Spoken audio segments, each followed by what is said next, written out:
Okay, so this is something I wasn't expecting to make exactly so soon, and I'm gonna make now because of reasons. Oh, and if you know me in real life, this is something you can bring up if you would like to, and if you do bring it up, I will have a conversation with you about it because it's not something I really intended to tell anyone that knew me. At least not so soon. Okay. How did I end up where I ended up? Is a good question, which we will attempt to answer now.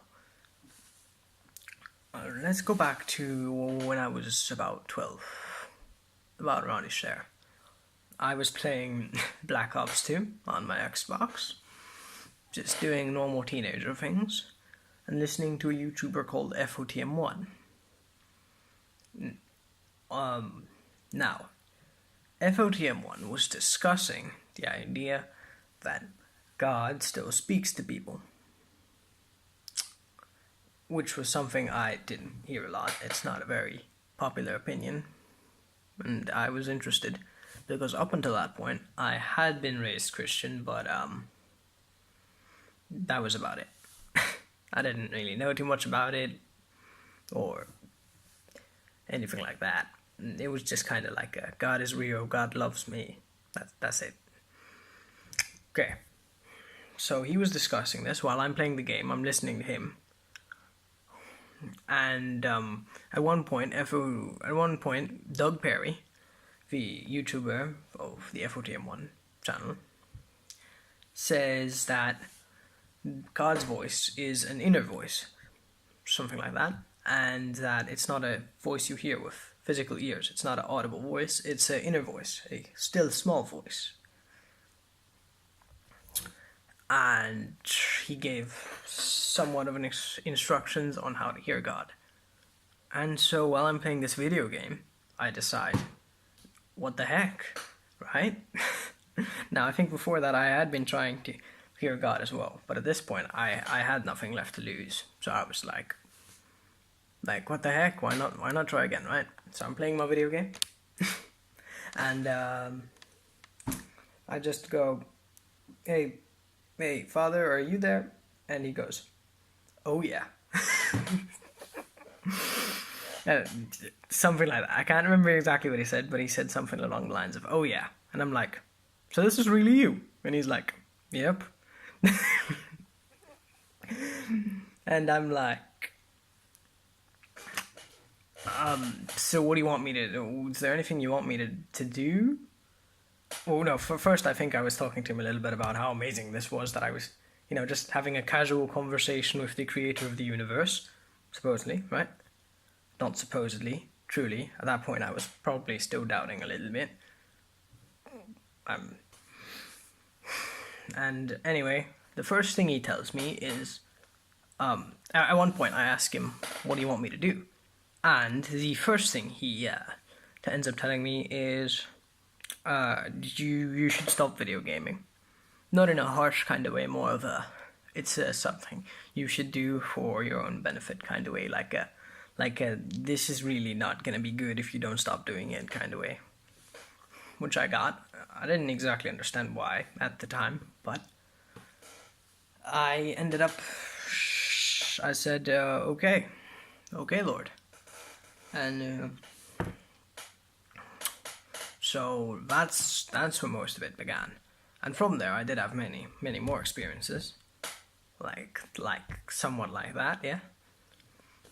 But I had been struggling with video game addiction for quite a while. Just recently I have been able to get free from it by His grace. So, yeah. Later, after that, I was still on Xbox Live at that point. He asked me somehow. Now, if you don't get this speech, just hang with me. I ended up meeting through circumstances a girl in a lobby, right? and this girl was like hanging out with a bunch of other people. And at that point, he told me, like, I can't remember if I asked him or he told me, but I'm pretty sure I asked him. Anyway, I ended up finding out the name. Yeah, I asked him. I was like, so what's her name? Lord, what's her name? And he gave me her name. Let's say it was Alicia for the video, right? Alicia. And he goes, her name's Alicia. And I'm like, oh, okay. And so I overhear, this was just kind of a tiny little faith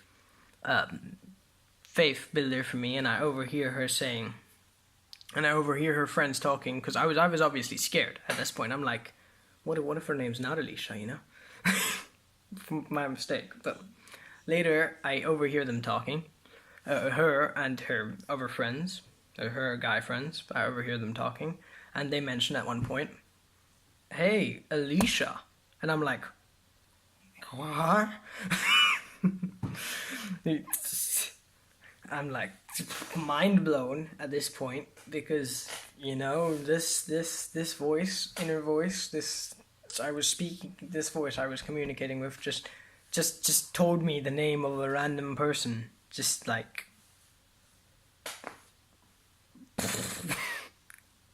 so that was an experience that happened a little while after I started talking to God.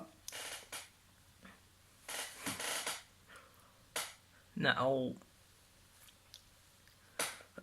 if you're just want to put this in here, if you're a psychologist, you will hear about the inner critic and the outer critic. The inner coach and the inner critic. And I believe this. I believe the inner coach is God, and the inner critic is pretty much demonic activity, everything like that. And the ability to hear God, or developing this ability, is simply learning to talk with the inner critic. No, the inner coach, not the inner critic, although that comes with it as well.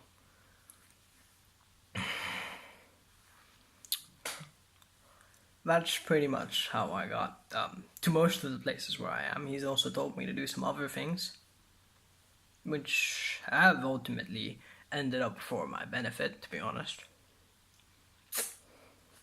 And right now, I'm just kind of going through life and finding peace as I do. It feels unreal sometimes, but learning spiritual warfare and yeah, all those type of things, and purifying my life from sin. That's pretty much what we're working on right now.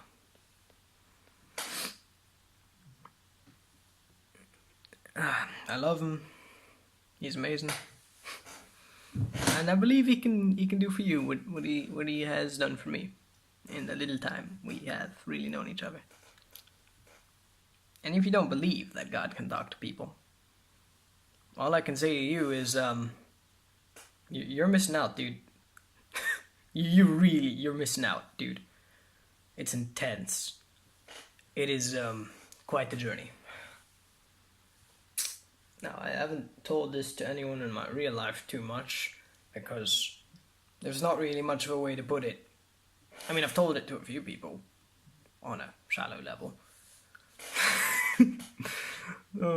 But that's my experience, and I believe God can talk to people, just like he did with Noah, and just like he did with the others in the Bible. Thanks for listening.